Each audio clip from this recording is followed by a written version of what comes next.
ก็เมินเข้านางตุ๊กตะผู้เป็นเมียก็ได้ประสูติประสูติได้เกิดลูกมาคนหนึ่งเป็นพ่อใจพ่อแม่ก็ฮักใส่ชื่อว่าเจ้านันทะกุมารแล้วก็เมินเข้าก็นางตุ๊กตะก็ได้เกิดลูกแถมคนหนึ่งก็ใส่ชื่อว่าเจ้าอิทนะกุมารเมื่อสองกุมารนั้นปอใหญ่ไปให้บดีเจ้านันทะกุมารนี่ใหญ่ละแต่ว่าเจ้าอินทนะยังน้อยอยู่ป่อก็ซ้ำป่อตุ๊กตะซ้ำมาตายละเมื่อป่อตุ๊กตะตายได้แหมบ่เมินแม่ก็มาล้มป่วยแถมในที่สุดแม่ก็ซ้ำมาตายละแถมกรรมนี้ละสถาญาติโยมกรรมนี้ก็เมื่อแม่ตายละแล้วเจ้าอิทนะกุมารเนี่ยก็ห้อยเพราะว่าแม่ตายเกิดตรงของแม่ห้อยทีนี้ฝ่ายเจ้านันทะกุมารนี่ก็ผลมาช่วยงานศพเนาะก็น้องก็ให้ไว้บ่ยอมรับก็เลยปอบน้องว่าดักเขียนเนอน้องเนอจะไปให้แหนะดักก่อนด้วยเจ้าอิทนะกุมารเนี่ยมันเป็นละอ่อนนักมันก็ให้อย่างเดียวทีนี้เจ้านันทะกุมารก็เนี่ยใดเพื่อจะให้น้องดักก็เลยบอกว่าน้องเพื่อน้องดักก่อนน้องค่าได้อย่างไอ้จะเอามาฮื้อไอ้จะไปเอามาฮื้ออันนี้ว่าน้องดักก่อนน้องจะเอาอย่างน้องจะเอาจ้างเจ็ดหัวดอกบัวปันแกบไอ้จะไปเสาะหามาฮื้ออันนี้ว่าน้องดักก่อนปรากฏว่ากรรมอันเนี้ยไปเข้าหูญาเท่าคนหนึ่งที่มาช่วยงานศพญาเท่าคนนี้ก็มั่นเจ้เรื่องของตัวนะสถาญาติโยมเปิ้นปอบน้องเปิ้นจุน้องเปิ้นดักญาเท่านี่น่าไปกึดเป็นอกุศลไอตัวเนี้ยใหญ่ยบัดตานแล้วเตื้อปูดโทกึดการใหญ่การสูงแล้วเนี่ยจะป้นสะดมจะไปป้นกึดจะเป็นใหญ่แล้วเนี่ยจะไปเอาจ้างเจ็ดหัวดอกบัวปันแกบกับไว้มันอย่ามากึดไฟสูงนี่อันนี้มันแบบใจเรื่องของมันนะเสร็จแล้วก็เจ๊เปิดเนี่ยนะเจ๊เปิดเนี่ยนะเจ๊ได้ยินก่อเจ๊เปิดอย่างไว้น่ะเจ๊เปิดอย่างไว้น่ะ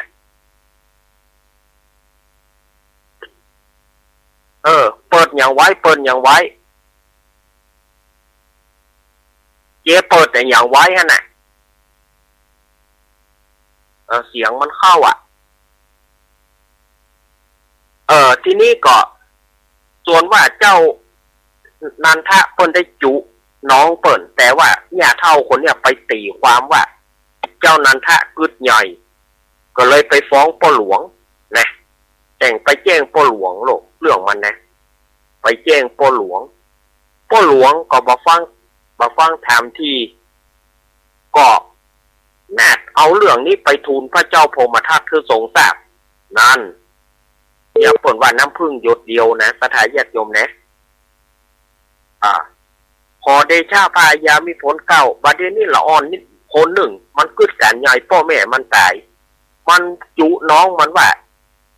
จะไปเสาะหาจ้างเจ็ดหัวดอกบัวปันกับมันกึดใหญ่กึดการใหญ่พระเจ้าค่ะจริงหรือพ่อหลวงใครเป็นพยานไปเอาญาเท่านั้นเป็นพยานได้ ไปเอาหญ้าเท่ามาหญ้าเท่านะก็บอกจริงเพคะเรื่องนี้จริงเพคะอันก็พ่อหลวงไปเอามันมาพ่อหลวงไปเอามันมาพ่อหลวงกับบาซามบาซีก็ไปโตยเอาเจ้านันทะบอกว่าไปชิงนะตัวการที่ไปเข้าเฝ้าเจ้าเหนือหัวพ่อหลวงก็เลยปามันไปปาเจ้านันทะไปเมื่อเจ้านันทะไปถึงก็ถวายบังคมเจ้าพระเจ้าพมทัตก็เลยบอกว่าชิงเนี่ยเกิดการใหญ่แกชิงบอกอย่างว่าชิงจะไปเอาจ้างเจ็ดหัวดอกบัวปันกาบชิงจะเอามาเนี่ยชิงกึดใหญ่กึดสูงอย่างชิงกึดจะเป็นใหญ่กว่ากูแกกูเป็นเจ้าเหนือหัวชิงนะกูเป็นพระเจ้าแผ่นดินเมืองพาราณสีนี่นะเมื่อนั้นเจ้านันทกุมารก็บอกว่าขอเดชะพระยามิผลเกล่าม่อมฉันนั้นบ่ได้กึดการใหญ่ม่อมฉันบ่เคยกึดการใหญ่เรื่องไอ้อย่างม่อมฉันยังบ่เคยหูแต่สิ่งที่ม่อมฉันอู้มาเนี่ยม่อมฉันจุน้องคือดักตะอันเพราะว่าน้องให้หาแม่ม่อมฉันก็เลยจุอย่างใดก็ได้น้องบ่ยอมดักม่อมฉันก็เลยจุว่าน้องจะเอาไอ้อย่างน้องจะเอาจ้างเจ็ดหัวดอกบัวปันแกบให้จะไปเอามาแค่นี้แหละพระเจ้าค่ะบอกก็ว่าเนี่ยเท่านี้ไปได้ยินก็ไปแจ้งพ่อหลวงก็มาทูลให้พระองค์ทรงทราบมึงกึดการใหญ่ไปมึงไปวันนี้ไปเอาจ้างไปซอดจ้างเจ็ดหัวดอกบัวปันแกบมาให้ได้ภายใน7 วันโดยเอาน้องมึงเป็นก้าไทยไว้นี่มัดน้องมึงเป็นก้าไทยไว้นี่จับเรียกก้าไทยถ้า7 วันมึงกึดหนีสุดล่าฟ้าเขียวมึงก็หนีมาป้นกูแล้วกูจะฆ่าน้องมึงฆ่าตึงมึงไปมึงไปเอาไปเสาะจ้างเจ็ดหัวดอกบัวปันแกบภายใน7 วันนี้ด่วนกี่ไปสนีจ่าไปเอามาด่วนเลยเจ้านันทกุมารให้ว่าโอ้ไอ้อย่างใดล่ำเหลือกรรมตะอี้บ่ได้เนี่ยเท่าก็เอาไปแจ้งพ่อหลวงก็มาได้ถามทีถามทอบก็ไปแจ้งไปทูลพระเจ้าพมทัตทรงทราบเนี่ยใดก็สร้างพระเจ้าพมทัตก็สร้างให้ทหารมัดเจ้านันทะเอาไว้แล้วมัดเจ้าอิทนะกุมารเอาไว้แล้วก็ไล่เจ้านันทะไปเจ้านันทะก็ให้ลาน้องว่าไอ้จะไปภายใน7 วันเนี่ยไอ้จะมาเนาะน้องเด้อไอ้จะไปเสาะหาจ้างเจ็ดหัวดอกบัวปันกาบว่าแล้วก็จำเป็นได้ไปถึงค่ำถึงมืดนะไปค่ำไหนก็นอนท่านไหว้เทวบุตรเทวดาตั้งหลายพลโตเตวสังขโยข้าบุญข้ามีขอเฮ้อท่านคุ้มครองข้าเตอะยามนั้นพญาอินก็มาเพี้ยวทางหนทางเฮ้อเจ้านันทะเพื่อจะเตียวไปหาจ้างเจ็ดหัวดอกบัวปันกาบส่วนอันว่าเจ้านันทะจะได้จ้างเจ็ดหัวดอกบัวปันกาบหรือไม่นั้นเขาก็ค่อยติดตามกันผูกแน่นอโอ้ผูกนี้มันก็จับเป๊ะเหมือนเตะไว้บ่จับเป๊ะเหมือนเตะไว้แต่อาตมาภาพก็คงจะไว้ซะอีก่อนนอกสำหรับทำผูกนี้นะเขาก็ก่อยมาฟังทำกันผูกแน่เนาะอย่าเปิ่นว่าเรื่องว่าเป็นเรื่องเนาะเรื่องว่าเป็นเรื่องเปิ่นอู้น้องเปิ่นปุ่นอันเนี้ยนี่ก่อนนั้นน่าจะบ้องหูสกรรมเนาะอาตมาถึงว่านะจังนะโอนคิดไปยุ่งเรื่องของเปิ่นเนี่ยนะต้นใจนี่ยังตอนมันไม่ใช่เรื่องของตัวหรอกแล้วตัวได้อย่างขึ้นไหมตัวผมได้อย่างขึ้นไหมไม่ชอบพ่อหลวงก็ได้นะประตามบัซี่ป้นแจ้งก็ประทามบัที่หูนี่นะอย่าบ้องหูคนกรรมนะเนาะโหดละลูก ปะก็ว่าทำผูกนี้ก็จบลงเนาะทำผูกนี้ก็จบลงขออนุโมทนาบุญกับเจ้าภาพ พ่อสมศักดิ์แม่สีเพนแล้วก็นายอเนกนางจินตนาพรน้องปลายฝนแม่ฟองคำแล้วก็พ่อคุณนายพ่อผู้กองพรศักดิ์แม่คุณนายประนอมพรหมสุวรรณดีที่ได้ร่วมเป็นเจ้าภาพแล้วก็แม่บุญปอนอูคำแม่คำอูคำญาติมิตรพี่น้องได้การทำผูกนี้กำเดียวก้อยปอนเนาะก็ทำผูกนี้จบลงเนอสถาญาติโยมนิธิตังกีญาสังวัฒนาวิเศษจาห้องเอกธรรมเทศนาเรื่องจ้างเจ็ดหัวดอกบัวปันกาบหอมสลับไปไก่ผูกต้นก็บังโกมสมเรศตาเดสาธุสาธุสาธุสถาญาติโยม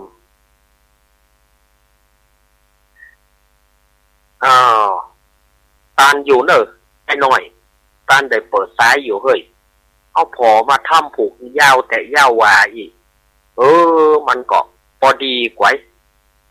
ตอนนี้3:45 นาทีเนาะศรัทธาญาติโยมต่อไปก็ขอเชิญป่อคุณโยมรุจิสมบัติเงาคำประเคนขันพระพุทธคุณโยมรุ่งนิรันดร์ปันดอนตองประเคนขันพระธรรม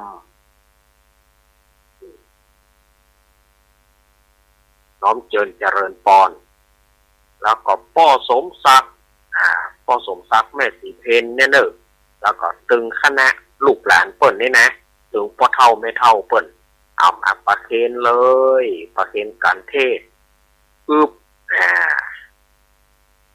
เอาพ่อศักดิ์ไหมพ่อศักดิ์แม่เพนเกาะหลังพ่อศักดิ์นั่นแล้วก็เตรียมน้ำยาเนอะเตรียมน้ำยาพ่อศักดิ์ประเคนแล้วบัดประควรจับแถมประเคนแล้วก็มันแล้วไปนะ มันบ่มัน มันบ่มันจังมันต่อไป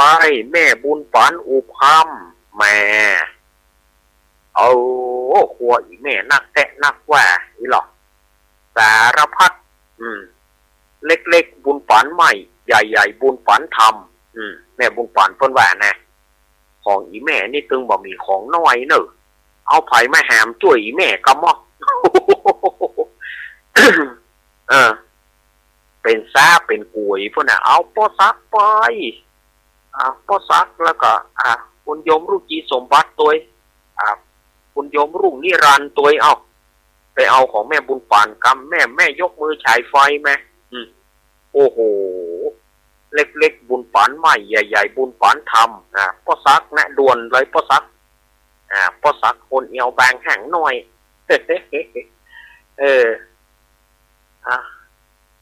ท่อ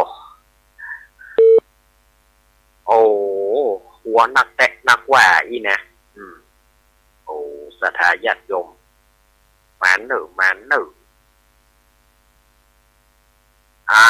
เมื่อได้มาเป็นที่เรียบร้อยประเคนเป็นที่เรียบร้อยสถาญาติโยมที่มีน้ำยาแม่เพนก็ดีแม่บุญปอนก็ดีคุณโยมเดวิดลุงเดวิด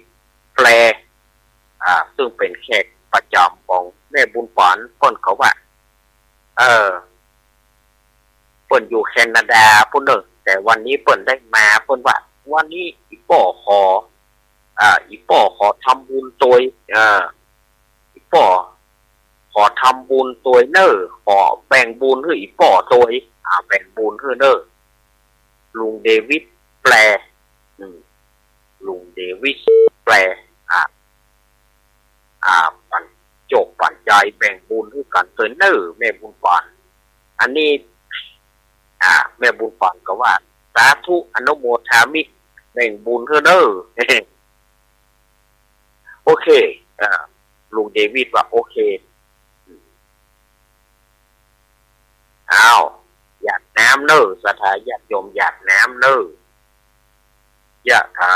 วาริวหาปุราปาริปุเรนติสาคารังเอวะเตวะอิโตทินังเปตานังอุปคัปปติอิชิตังปฏิตังตุมหังคิปะเมวะสมิสตุ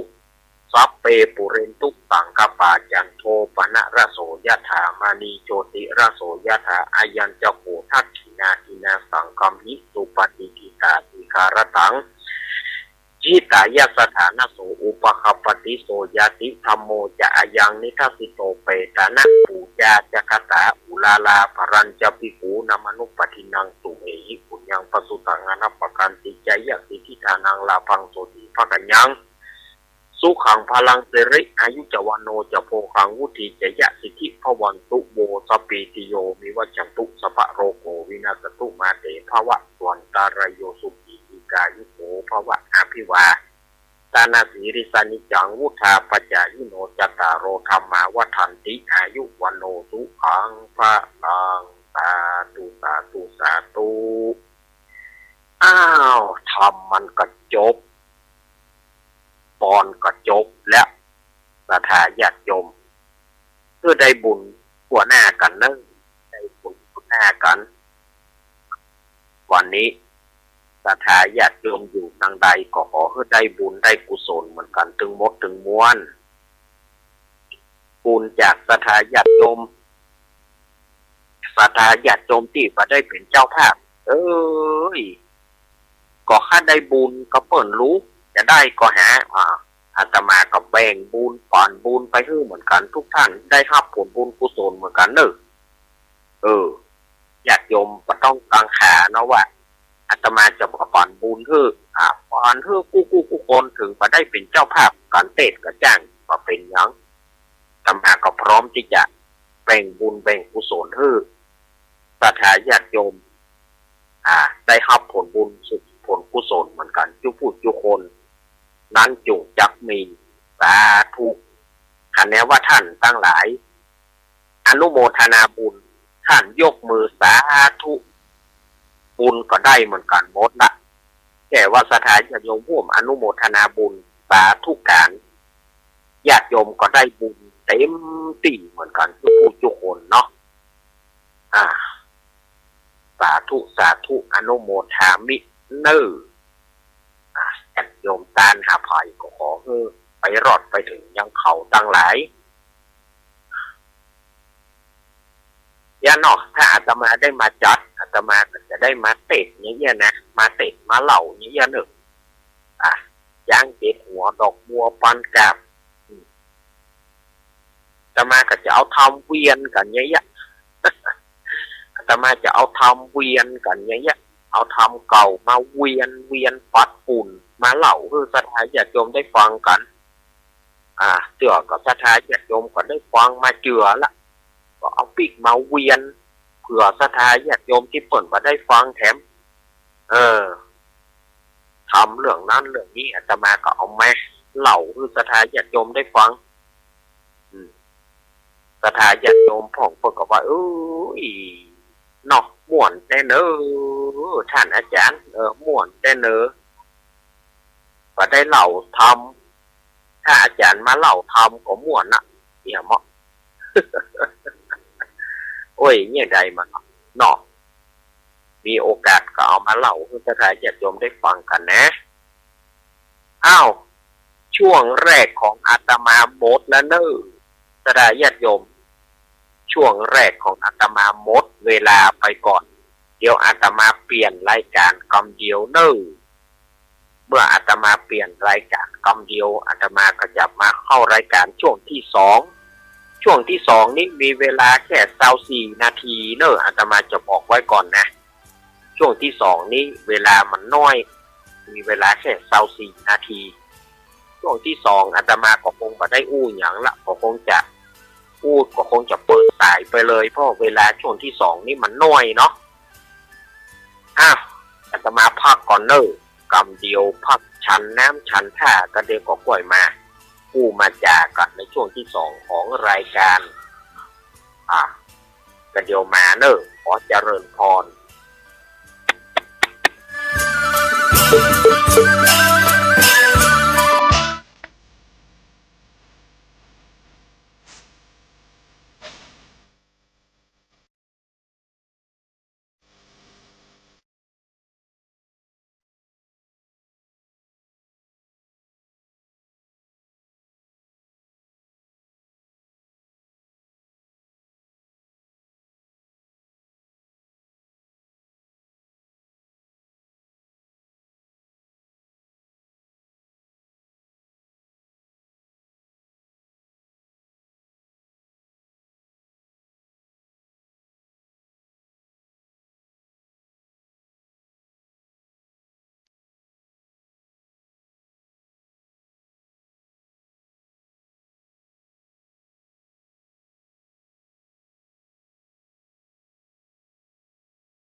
น้องๆหน้าหนาวนี้ไปแอวเหนือเฮาพักที่นี่บ่รีสอร์ทนี้ดีขนาดมีเครื่องทำน้ำอุ่นระบบแก๊สเอาไว้ให้พร้อม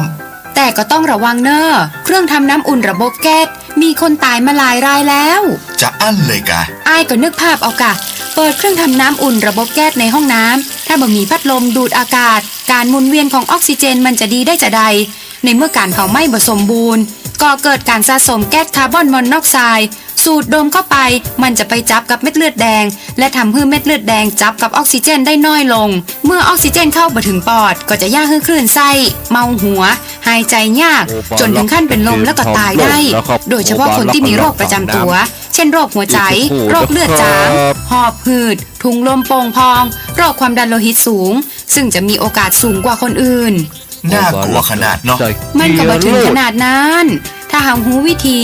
คือถ้าอาบน้ำด้วยเครื่องทำน้ำอุ่นระบบแก๊สบอดี้อาบเกิน10นาทีจะต้องเปิดพัดลมระบายอากาศหรือให้อากาศถ่ายเทได้ดีอันนี้ก็จะช่วยได้นักถ้าหมู่เฮาแค่หูข้อมูลเพิ่มเติมโทรสอบถามได้ที่กลุ่มสื่อสารความเสี่ยงและพัฒนาพฤติกรรมสุขภาพสำนักงานป้องกันควบคุมโรคที่1เชียงใหม่053-140-774-6หรือสายด่วน1422จนเครียดกินเหล้าติดต่อครับครูบอกเครียดกินเหล้าจนเครียดกินเหล้าจนเครียดกินเหล้าจนเครียดกินเหล้าจนเครียดกินเหล้าก็เลยยิ่งก็เลิกสิเหล้าขนาดนี้เวลาเลิกเหล้าเลิกจนนะครับ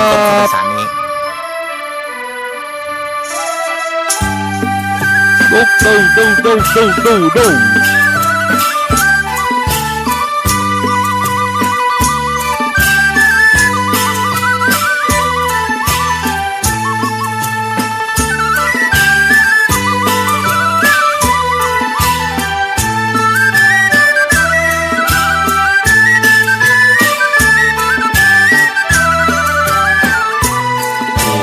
รักษาน้ำเหลวยังครับผ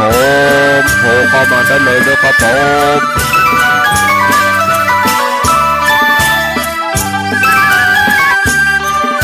ในหมดครูบาลักเตลถามหล่นได้เลยครับผม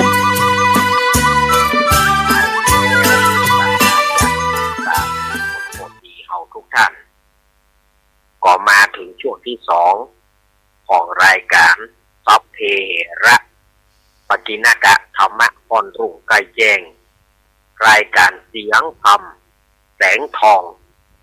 โดยอาตมาภาพสามเณรรักปัญโยนันท์ก็มามาจากับท่านช่วงที่2สถาญาติโยมอาตมาออกไปนอกกี้เนาะ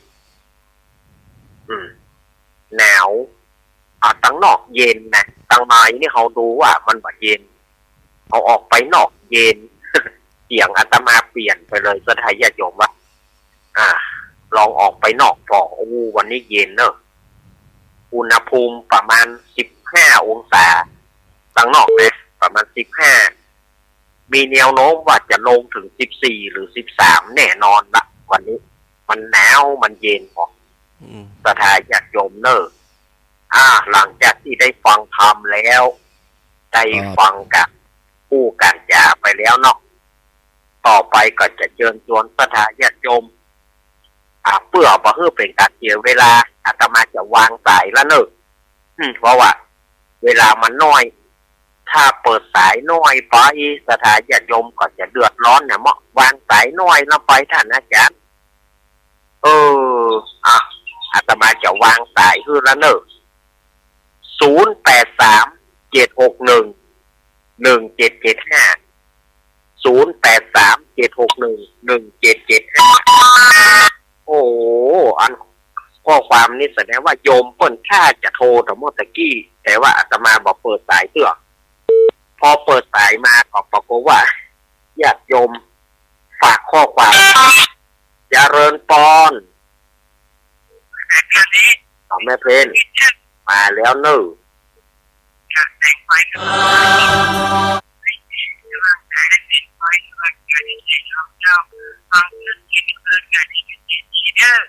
ขอบคุณแม่เพน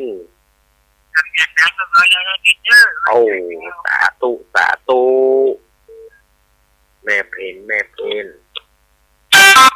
เจริญพรเจ้าไว้นะเจ้ามายายหน่อยมาเขาครับต่อไปนี้กับเขาว่าไปดูทอดไทยในเจ้าใหญ่แต่ผมเพิ่มของพักเจ้า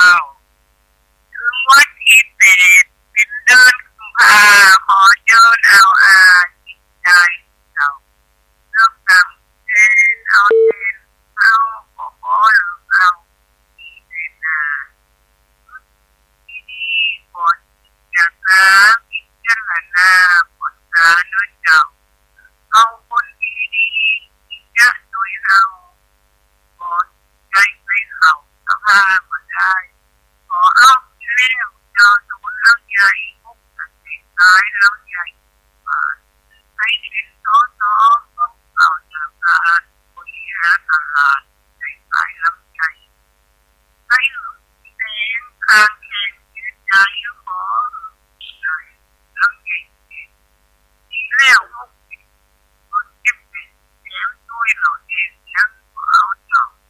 ตามโดนทำได้เอาใจเราเอามีโดนลำใหญ่ใส่ที่กับที่มันกับเด็กลำเที่ยวต้องเอาเจ้าทุนดอกตำการนั่งไปเดียวเล่นเจ้าที่มือลูกใจไอ้เต็มบุยหลังเต็มจนเอาพอเล่นเข็มก็กับน้ำเอาที่นาให้เราถ้าเราใจเต็มเราข้ามคนเล่นยักเล่นเราเต็มถ้าเราใจเต็มลูกที่นาเจ้าจอดที่จอดเด่นกินน้ำเปล่ารอต้นเจ้าคนทำไมพอเอาลำใจเขาในสภาพเจ้าต้นเจ้าถ้าลำใจคนเราทำไมน่ะเจ้าพอเอาเลยเนาะเอาไว้นะเจ้ายายน้อยกาดนัดมาแล้วยายน้อยนะเจริญพรรับได้ไปตื่นละยายพรรับแกรับวันเนาะบรรยากาศมันให้เนาะยายพรเนาะบรรยากาศให้ฮะปิดพัดลมแล้วก็รับเลย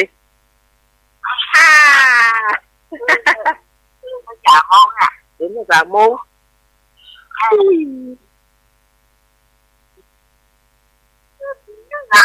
โอ้ยายพรได้ฟังธรรมว่ะตะกี้ได้ฟังธรรมก่อนวัน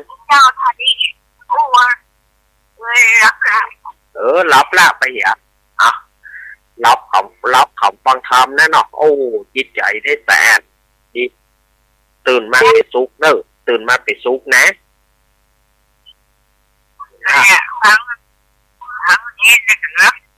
ฟังเน้นฟังลูกเน้นรับแถม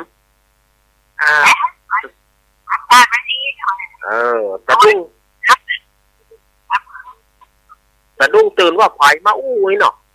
ไฟมาอยู่ข้างๆนี้เนาะยายพร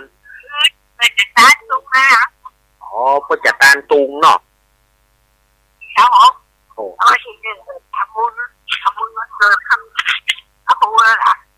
อนุโมทนาบุญเนอะยายพรเนอะ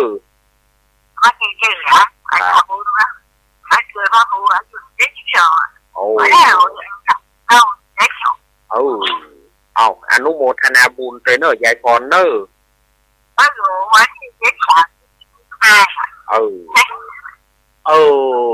แต่ยินดีกับยายพรเนอะเจ้ายินดีเนอะยายพรยายพรร้องวัวแดงสั่นกำแพงเชียงใหม่โอ้สายหลุดไปจากหลายสายเอามาใหม่เจริญพรติดแล้ว ฟังอยู่เนาะจากไหนแม่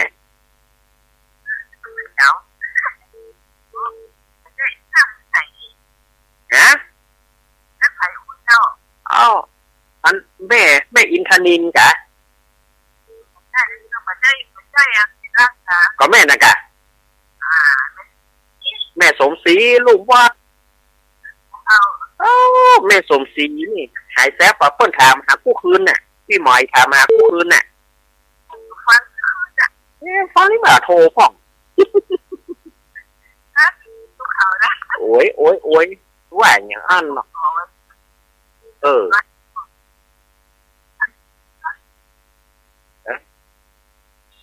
แม่สมศรีจะโทรพ่องแกขอเพลงพ่องแกอย่างไกลแกเนาะลุงนุ้ยถามหาประจำอ่ะ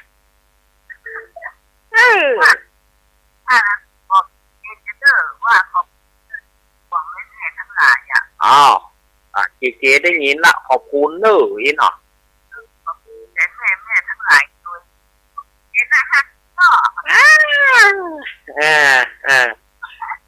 ยินดีแม่สมศรีเนอะยินดีเนอะแม่สมศรีรุ่งวัดไปหินเนี่ย แม่ละ สุนทรีลุงบอสสายหินบอกว่าอีแม่แนวอีกอะซื้อเสียคอนทราอีแม่กำ ครับผมครับหลวงตากฤษโมเจริญปอนแม่พิสมัยโอ้ห่างหายไปหลายติดเนอะรับไปเหรอเอารับก็รับแต่ดื้อตื่นตู้เจ้าไหนมาอู้ฮั่นนี่เนาะตู้เจ้าที่ไหน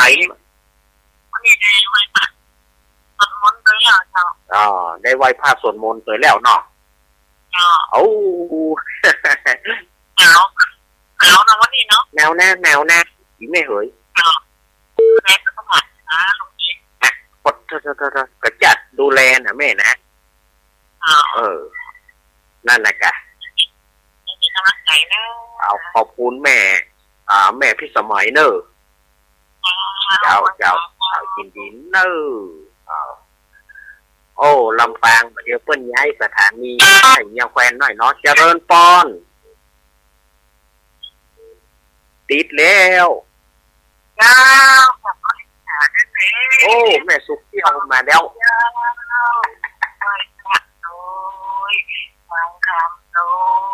จะคืนกับฟ้องมาโทรมาได้เด้อกดเก้าก ดเต้ากะฟ้องแต่ว่าคำบุญคือก็มันคิดจนเป็นผู้สอนคนคบรอบเก้าที่ทำบุญแต่ว่านะเจ้าโอ้อนุโมทนาบุญสวยเนอเจ้าแล้วก็ฟังเด็กสุขเมื่อคืนนั่นแหละไหวพระนอกจากคืนกับเด็กไปเลยเด้อไหวพระสวดมนต์นะเจ้าต่างอยู่มันยังมีกับฟังเพียงเป็นช่างไม่เรียนนะพอตีจองแล้วขอติ้งนะครับเรื่องหัวกระตือนี่เนี่ยแม่นอีกะยินแม่นนะฟังกันแต่ละฟังเป็นหัวกระตือได้ทีกระตือนะครับเจ้าตื่นละคอยฉานั่นเองครับแม่สุกเกี่ยวเนอโอ้โหนิสัยนักเนอเจริญปอนนมัสการครับแฟนพันธุ์แท้ไอ้แฟนพันธุ์แท้เขานี่ลูกเจ้าแต่โอ้ผมรับกันนอนเลยครับโอ้ผมฟังรายการมาจริงครับเอาขอบคุณนักเนอหมดงานเลยครับนี่ก็เป็นดีเจที่จะปวดทางเนอะก็ออกรายการแล้วปวดเลยครับขอบคุณเพราะว่ารายการเพื่อนเขา ครับเนาะ ครับ แล้วเช้านี่หนาวขนาดเลยครับเนาะ หนาวแน่หนาวแน่ หนาวก็น่านมัสการครับ ขอบคุณเนอร์ไอ้แฟนฟันแกแต่คืนก็อยู่ด้วยกัน อยู่ด้วยกันแต่เขาลาก่อน เพราะว่าให้ลูกเจ้าเจริญป้อน รีบเอารีบโกยรีบพอรีบพายตลาดตะวันสายบัวจะเข้า อ้าวแม่จันสม เจ้า สถานี เจ้า สถานีดีแล้วกะ ไม่ได้อู้กับเจ้าเลยมาแม่ สถานีดีแล้วกะไม่สม แค่มาดีมาแบบที่วันนี้ แล้วขึ้นเก่านะกะ ขึ้นใหม่ ขึ้นใหม่ เมื่อนั้นเปลี่ยนเครื่องใหม่แล้วน้องเองกับเรา จะได้หัวแนวนะผมยังจะได้ฟังดีแบสเนี่ย ถ้า ไอ้ลำพูนน้อยมาแม่ก็มาลูกจะตายมาแต่ว่า โอ้ถ้าได้อย่างใดแม่สมแจ้งให้กำเนิดเดี๋ยวลูกเนนจะได้บอกได้ถูกเนาะถ้าจะได้แม่สมร่วมประสานงานกำเนิดเจ้า ขึ้นก็ได้ที่นอก ขึ้นเจ้าใดแม่สมแจ้งให้กำเจ้าได้เลยครับ ขอบคุณเนอ ฟังอีกเนอเจ้า ขอบ ประกาศเจ้า คุณเนอ เจ้าประกาศเจ้า ประเดี๋ยวนี้เป็นขึ้นเจ้าใดเนี่ยเขาเพิ่มปากเขาได้รู้แล้วเขาก็จะได้ประชาสัมพันธ์ได้ถูกดีเนอแม่จันสมมณีจักรเนี่ยโอ้โห สายมาจนสถานญาติโยมอีก มาหาฟังนิกตีนนะครับ ส่งลิงก์ของน้ำบอ ติดแล้วเนอ น้ำบอสวามาคือผมเพื่อกรรมนะครับ เอาติดแล้วนะติดวิทยุก่อนติดวิทยุก่อน เรียนแล้ว ไม่บอกกันนะ เนี่ยบัวพัดกุลัน มันว่าประมาณรวมนี่ขึ้น88.5เนาะอีกเอาขอบคุณ ตอนนั้นคนที่เรียนเราทำเลยแต่ว่าเจอจิตหัวโบจิตจักแล้วมันจักอาจารย์ได้ทำกันมาสมัยเนอะแนวนะ80ของภาคเดียวดีเนอะครับ88.5อาจารย์เนอะครับได้แล้วเนอะแม่สมได้แล้วเนอะแม่สมเนอะ88.5แม่บัวพัดแจ้งมาละอีกมันทันเนาะทันกัน88.5วัดพระบาทอุดมน้ำบ่อตาวาได้ละได้ละอีกเอาได้หูอีเนี่ยแควนมันจะมาได้ผิดได้พลาดเนาะมาได้ผิดได้พลาดเอามาแถมมา0837611775 0837611775แม่สาวรักษ์แม่เล็กแม่พลอยหายไปไหนหมดแม่ปราณีมแม่ปราณีมณีจรพ่อน้อยบุญฝันพ่อบุญศรียานะโอ้พ่อน้อยบุญฝันก็มาได้ยินเสียงเบิร์นแล้วพ่อบุญศรีตั้งฝางนะวันนี้แม่อายก็ฝางแม่อายก็ฝางเนาะแม่บัวพัดกุลันก็มาแล้วนะแม่สีทอนนี่กันเนาะมาเจริญปอน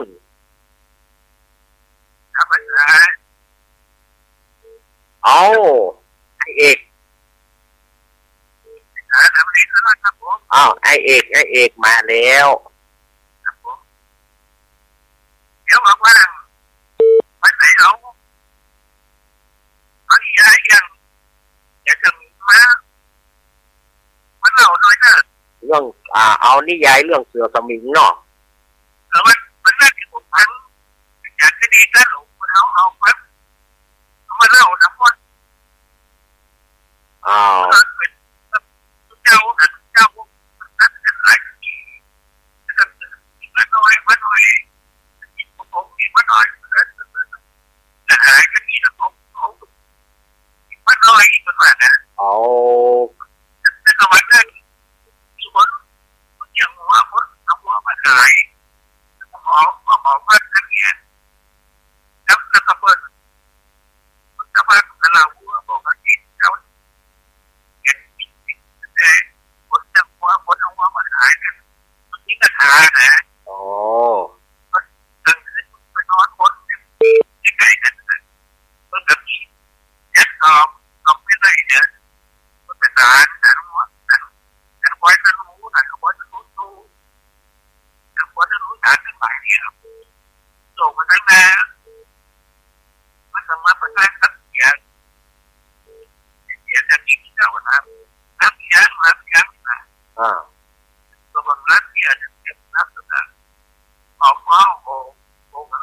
เอาเดี๋ยววันหลังจะเอามาเล่าเนาะไอ้เอกเนาะครับอ้าวขอบคุณไอ้เอกเนอร์ครับไอ้เอกพะเยานี่ก็หนึ่งในทีมงานธรรมะคลายเครียดของเราอย่าเริญปอน นมัสการเจ้านี่ไม่ได้หลงแรงแต่ปีจังหวัดเนอะ แม่ดาราน้อง แต่มันเหมือนได้สีเจี๊ยบวันนี้จบเลยแล้วมีบุญ มีบุญบ่ แปลกแต่ลูกคือเอาแค่เด็กบอกว่าเหมือนจะได้ฟังแต่คือเรื่องที่ตัวเรียนตัวถูกกว่าเดิมนะ โอ้เอา ถูกเรียนถูกว่าอีแค่ตัวแค่เนี่ย เอา เดี๋ยวนี้ มีบุญ วันนี้คือควายก็หน่อยที่จะ บ่เป็นหยังมันหนาวลูก เอาแล้วก็จะดูลูกตามควายชุดถูกลูกเรียนเนอะวันนี้นะ ก็ ให้ลูกต่างๆเจ้า พอพ่องเนอร์ถูกเขียนเนาะพอ คนแนะนำพอมาแล้วเล่นน้อยเนาะเล่นใหญ่ผมมาพูด น่ากะพอตัวเนอร์แม่เนอร์ บ้านไม้เนอะ น่ากะบ้านไม้พอตัว แม่อยู่คนเดียวเนอะ น่ากะพอตัวเนอร์ เอาแต่ตู้แต่ตู้ด้วยกันบนวันนี้เนอะ เหมือนกัน ตอนโคนลูกเป็นโคนนี่เล็กไม่จอบ เรื่องประเดี๋ยวนี้แม่นะว่าถ้านอนมาใส่บาตรได้แม่เขาว่าน้องนี่เข้าวัดหนองแดงไม่สนเนี่ยสนวัดกับเลยนะผมถ้าวันแรกวันแรกหาที่เราก็นอนมาใส่บาตรเนี่ยก็ม่วนใจนั่นได้ก็ทำเนอะ ได้บุญเนาะ แม่คิดไหนแล้วนะ น่ากะ แล้วต้นเดือนของแม่อยู่แล้วต้นแม่อยู่แม่เขาไปขายรุ่นโลเก่า โอ้โหสุดยอดเนอร์ บอกว่าต้นไม้ได้เลย อันล่ะนี่บอกครับวันนักท่องเที่ยวมันจะมีข้อนี้อะไร ก็ต้องไปขึ้นเนอะแม่โต ขี่จูนนี่คืนคนเดียวโลน้อยมีแค่คนจับ โอ้ ประเดี๋ยวนี้ส่วนนักหน่วยแน่แล้วผมมีสวยรูปใจ เจ้ามันเขาค่าได้คือเขามาซอยเอาคนเดียวไอ้เนอะ น่าอ่านนะมัน ฝ่ายค่าได้มาซอยเอาคนเดียวไอ้จ้ะยินดีแม่เนอะง่ายช่วย น่าจะยินดีแม่เนอะยินดีแม่เนอะ เป็นคนที่คือเราก็ได้หมดแต่ประเดี๋ยวจะเลี้ยงสักพัก อายุเขานักแล้วแม่จะไปหาผมเนอะ มันจะน่าก็มันตัวมันแดงแค่ น่าจะกดเมินเอายินดีเนอะเอาแม่ดาราน้องแฝกสารปีโอ้จะไปขึ้นเนอะแม่เนอะอายุเขานักแล้วมันจะอันตรายเนาะ80 ไปถ้าแข็งแรงก็สบายมากจะไปหกล้มนี่ก็ยังว่านะข้อสำคัญเนี่ยจะไปคือก้นกบเขาหรือว่าก้นตะกร้ามเขาเนี่ยก้นกบเขาเนี่ยห้ามเพื่อกระแทกหรืออันขาดผู้สูงอายุถ้าหากว่าก้นกบกระแทกแล้วนี่ยุ่งใหญ่เนาะอันนี้อู้กันซื่อพยายามรักษาสุขภาพร่างกายของคนเขาเนาะอาตมาจะบอกรักษาแล้วเนอะเพราะว่าเวลามันจะหมดละเมื่อเวลามันจะหมดอาตมาจะปิดแล้วขอยินดีกู้เสียงกู้สายสำหรับศรัทธาญาติโยมที่ได้โทรมาสำหรับวันนี้เวลาหมดละศรัทธาญาติโยมว่าต่อจากรายการอาตมาภาพก็ขอเก้ากระผมขอกับอาราธนานิมนต์พระเดชพระคุณหลวงพ่อท่านพระครูวรธรรมนาถเจ้าคณะตำบลสันติสุข เจ้าอาวาสวัดหนองเหียงตำบลสันติสุขอำเภอไดหลอจังหวัดเชียงใหม่ได้คืนสู่ธรรมะแก้วเทศนาได้ดำเนินรายการลำดับต่อไปแล้วก็ต่อจากนั้นก็ท่านอาจารย์วรรณชัยชยานันโทช่วง6 โมงถึง 7 โมงเพิ่นก็จะได้มาอู้มาจากสถานญาติโยมก็ดีใจกับพี่น้องอำเภอฝางเพื่อก็สถานีเพื่อก็ดีแล้ว 88.5 เมกะเฮิรตซ์ใจ100.25แล้วนะใจ100.25ละเป็น 88.5 เนาะแม่บัวพัดกุลันแจ้งทานมาละท่านตั้งหลายก็ถ้าฟังประเด็นนี้ถ้ามันครบยังเขาก็ม่วนใจเนาะสถานีไหนที่ยังบ่มาเตื้อถ้ามาแล้วอาตมาก็จะได้มีโอกาสก็จะได้ประชาสัมพันธ์สถานีเพิ่นไปอนุโม